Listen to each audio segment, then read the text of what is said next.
오늘은 살아온 73세 최근수님의 가슴 아픈 사연을 이야기하겠습니다.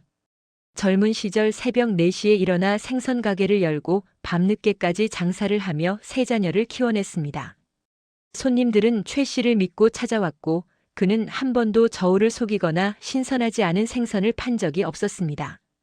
아내가 10년 전 세상을 떠난 후에도 최 씨는 묵묵히 가게를 지켰습니다. 그렇게 30년을 일하며 모은 돈이 2억 3천만 원. 최 씨에게는 이 돈이 전 재산이자 홀로 살아갈 노후를 위한 유일한 버팀목이었습니다. 어느 날 저녁 큰아들 민호가 아버지를 찾아왔습니다. 민호는 평소와 달리 정장을 말끔하게 차려입고 손에는 고급 과일 바구니를 들고 있었습니다. 최 씨는 아들의 방문이 반가웠지만 동시에 묘한 불안감을 느꼈습니다. 민호는 평소 바쁘다는 핑계로 1년에 명절 때나 한 번씩 얼굴을 비추곤 했기 때문입니다. 식사를 준비하는 동안 민호는 계속해서 아버지의 건강을 물었고 혼자 사시기 힘들지 않으냐며 걱정하는 척했습니다. 최 씨는 아들의 관심이 고마우면서도 왠지 모를 위화감을 떨쳐낼 수 없었습니다. 식사가 끝나고 차를 마시던 중 민호가 조심스럽게 말을 꺼냈습니다. 아버지, 제가 사업 기회를 하나 잡았어요. 친구가 프랜차이즈 본사에서 일하는데 지금 투자하면 1년 안에 2배는 불릴 수 있대요. 아버지, 노후 자금도 그냥 은행에 놔두시면 이자도 얼마 안 되잖아요. 제가 투자해서 불려드릴게요. 최 씨는 아들의 말을 들으며 가슴 한편이 철렁 내려앉는 느낌을 받았습니다. 하지만 민호는 계속해서 요즘 은행 이자로는 물가도 못 따라가요. 제 친구가 보증도 서준대요. 아버지, 저 믿으시죠? 라며 설득했습니다. 최 씨는 단호하게 거절했습니다. 민호야, 아빠는 그 돈으로 남은 인생 살아야 한다. 투자는 내가 내 돈으로 해라. 그러자 민호의 얼굴에 순간 짜증이 스쳤습니다. 아버지는 항상 그러시네요. 자식 못 믿으시는 거예요? 제가 언제 아버지한테 잘못한 적 있어요? 최 씨는 아들의 변한 태도에 마음이 아팠지만 평생 모은 돈을 함부로 맡길 수는 없었습니다. 민호는 결국 화를 내며 집을 나갔고 그날 이후 연락이 끊겼습니다.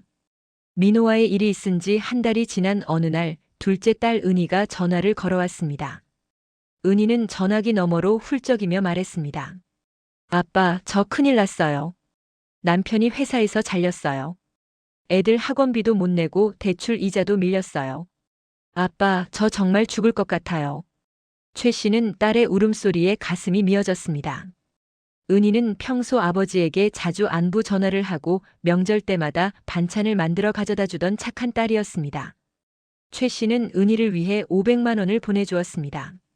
하지만 일주일 후 은희는 다시 전화를 걸어와 아빠 부족해요. 대출 이자가 생각보다 많이 밀렸어요. 2천만 원만 더 빌려주세요. 꼭 갚을게요라고 애원했습니다. 최 씨는 고민 끝에 거절했습니다.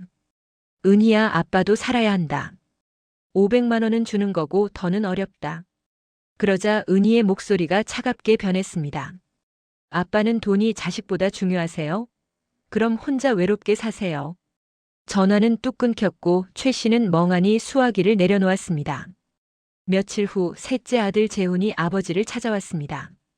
재훈은 20대 중반으로 대학을 졸업한 후에도 변변한 직장을 구하지 못하고 아르바이트로 연명하고 있었습니다. 재훈은 아버지 앞에 앉자마자 아버지, 저 사업 하나 시작하려고요. 친구랑 같이 카페 차리려고 하는데 초기 자본금이 필요해요. 5천만 원만 투자해 주세요. 나중에 수익 나면 배당도 드릴게요라고 말했습니다. 최 씨는 한숨을 쉬며 재훈아, 아빠가 형이랑 누나한테도 안 줬다.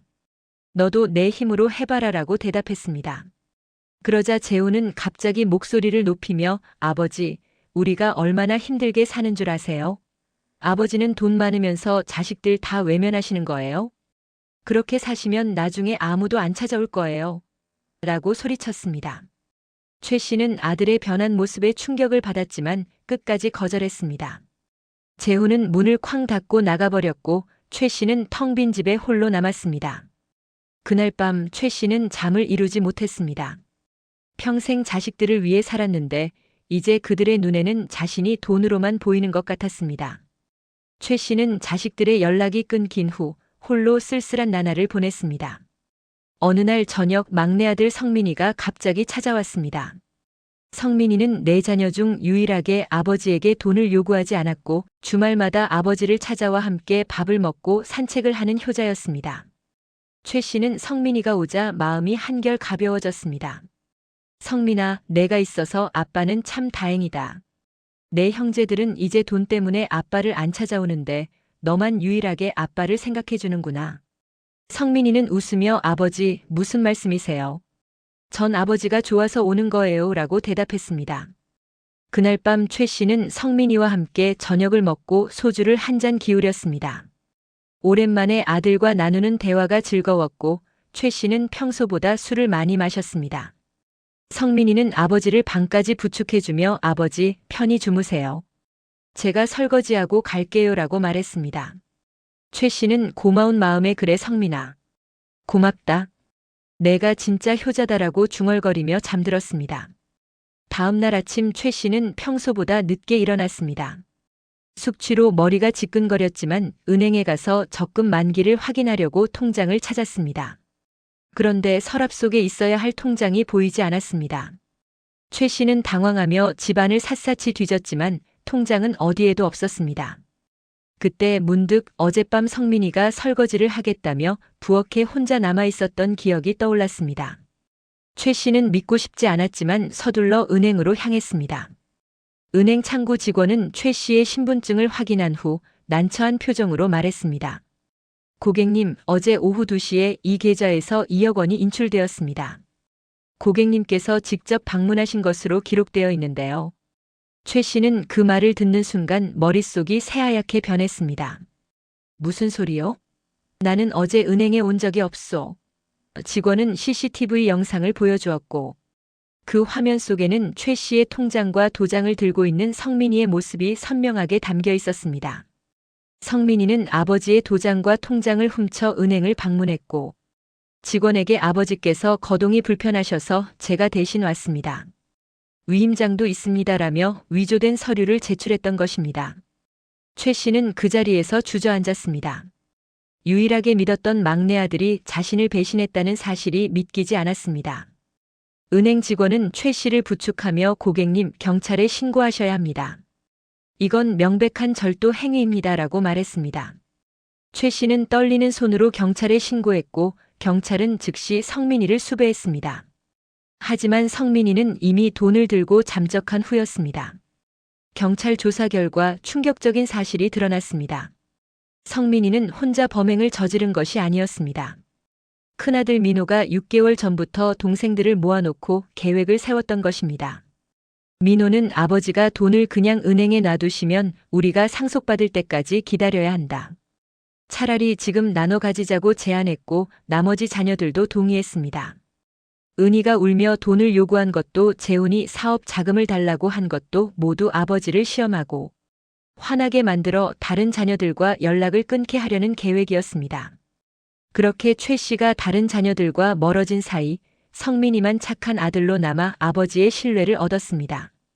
성민이는 몇 달 동안 아버지를 찾아가 효자 행세를 하며 통장과 도장의 위치를 파악했고 결국 그날 밤 아버지가 술에 취해 잠든 사이 훔쳐냈던 것입니다. 경찰은 성민이의 휴대폰 기록을 추적하여 네 자녀가 주고받은 메시지를 발견했습니다. 형, 통장 찾았어요. 내일 바로 인출할게요. 좋아, 성민아. 끝나면 우리 넷이 나눠 가지자. 각자 5천씩. 아버지는 어떻게 해요? 그냥 놔둬. 국민연금이랑 기초연금으로 살 수 있어. 최 씨는 경찰서에서 이 메시지를 보고 눈물을 흘렸습니다. 자신이 평생을 바쳐 키운 자녀들이 자신을 이렇게 생각하고 있었다는 사실이 너무나 고통스러웠습니다. 경찰은 일주일 만에 성민이를 검거했고 나머지 세 자녀도 공모 혐의로 조사를 받게 되었습니다. 민호는 저는 그냥 농담으로 한 말이에요. 성민이가 혼자 저지른 일입니다라고 발뺌했지만 증거는 명확했습니다. 재판이 시작되었고 최 씨는 증인석에 섰습니다. 변호사는 최 씨에게 피해자께서는 피고인들에게 어떤 처벌을 원하십니까? 라고 물었습니다. 최 씨는 네 자녀를 바라보며 말했습니다. 나는 그저 자식들이 잘 살기를 바랐습니다. 내가 평생 모은 돈을 나중에 유산으로 남겨주려고 했습니다. 하지만 너희는 그걸 기다리지 못하고 아버지를 속였습니다. 나는 이제 너희가 내 자식인지 모르겠습니다. 법이 정한 대로 처벌받기를 바랍니다. 민호는 아버지, 저희도 생활이 힘들었어요. 아버지는 돈이 많으시잖아요. 조금 나눠달라고 한 게 그렇게 큰 잘못인가요? 라고 항변했습니다. 은희는 울며 아빠, 저 정말 남편이 해고당해서 힘들었어요. 거짓말 아니에요 라고 말했지만 조사 결과 남편은 정상적으로 회사를 다니고 있었습니다.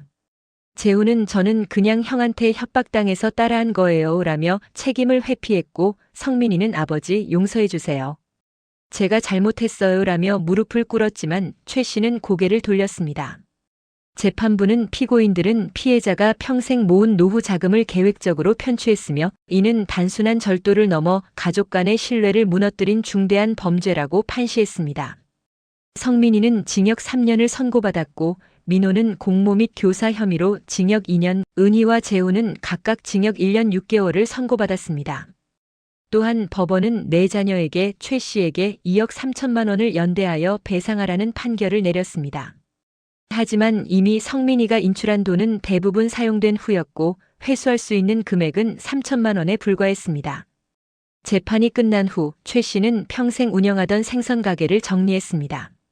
더 이상 일할 기력도 없었고 자녀들의 배신으로 마음의 병이 깊어졌습니다. 최 씨는 작은 원룸으로 이사했고 국민연금과 기초연금으로 근근히 생활했습니다. 그는 하루하루를 멍하니 보내며 때때로 자녀들의 어린 시절을 떠올렸습니다.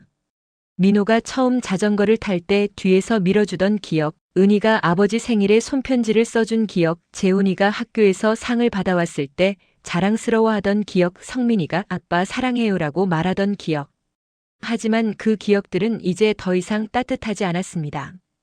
자녀들과의 아픔이 힘겨워질수록 최 씨는 먼저 떠난 부인의 추억의 사진을 쳐다보면서 그동안의 부인의 빈자리에 외로움이 한없이 몰려왔습니다. 어느 날 최 씨는 집 근처 경로당에 나가게 되었습니다. 경로당에는 그와 비슷한 처지의 어르신들이 많았습니다. 그들 중에는 자식에게 버림받은 사람, 혼자 외롭게 사는 사람, 건강이 좋지 않은 사람들이 있었습니다. 최 씨는 그들과 이야기를 나누며 조금씩 마음을 열기 시작했습니다. 한 할머니는 최 선생님, 우리는 이제 서로가 가족이에요. 혈육보다 더 의지할 수 있는 사람들이 여기 있어요 라고 말했습니다. 최 씨는 경로당에서 자원봉사를 시작했습니다. 그는 젊은 시절 생선 가게를 운영하며 쌓은 요리 실력으로 어르신들에게 맛있는 식사를 제공했고 몸이 불편한 어르신들을 병원에 데려다 주기도 했습니다. 최 씨는 자녀들에게 줄 수 없었던 사랑을 경로당 어르신들에게 나누며 조금씩 마음의 상처를 치유해 갔습니다. 그는 더 이상 자녀들의 연락을 기다리지 않았습니다. 자녀들은 출소 후에도 최 씨에게 연락하지 않았고 최 씨 역시 그들을 찾지 않았습니다. 몇 년이 흐른 어느 날 최 씨는 경로당에서 생일 잔치를 열었습니다. 경로당 어르신들은 케이크를 준비하고 함께 노래를 불렀습니다. 최 씨는 그날 처음으로 진심으로 웃었습니다. 그는 생각했습니다. 가족이란 피로 맺어진 관계가 아니라 서로를 진심으로 아끼고 의지할 수 있는 사람들이구나. 최 씨는 남은 인생을 경로당 어르신들과 함께 보내기로 결심했고 그들은 서로의 진짜 가족이 되었습니다. 최근수 씨의 이야기는 우리 사회 곳곳에서 일어나는 일입니다. 노인들의 노후 자금을 노리는 자녀들, 부모를 돈으로만 보는 자녀들. 이런 일이 일어나지 않으려면 우리는 무엇을 기억해야 할까요? 첫째, 부모의 노후 자금은 절대로 함부로 건드려서는 안 됩니다. 그 돈은 부모님이 평생을 일하며 모은 소중한 재산이며 남은 인생을 살아갈 유일한 버팀목입니다. 자녀가 아무리 힘들어도 부모의 노후 자금을 요구하는 것은 부모를 위험에 빠뜨리는 행위입니다. 둘째, 부모와 자녀 사이의 신뢰는 한번 무너지면 다시 회복하기 어렵습니다. 최 씨는 네 자녀를 평생 믿고 의지했지만 그들의 배신으로 인해 가족이라는 관계 자체가 무너졌습니다. 신뢰는 쌓기는 어렵지만 무너지는 것은 한순간입니다. 셋째, 진짜 가족은 피가 아니라 마음으로 맺어집니다. 최 씨는 혈육에게 배신당했지만 경로당 어르신들과 새로운 가족을 만들었습니다. 서로를 진심으로 아끼고 의지할 수 있는 사람들이야말로 진짜 가족입니다. 우리 모두는 언젠가 늙고 자녀에게 의지해야 할 때가 옵니다. 그때 우리는 어떤 대우를 받게 될까요?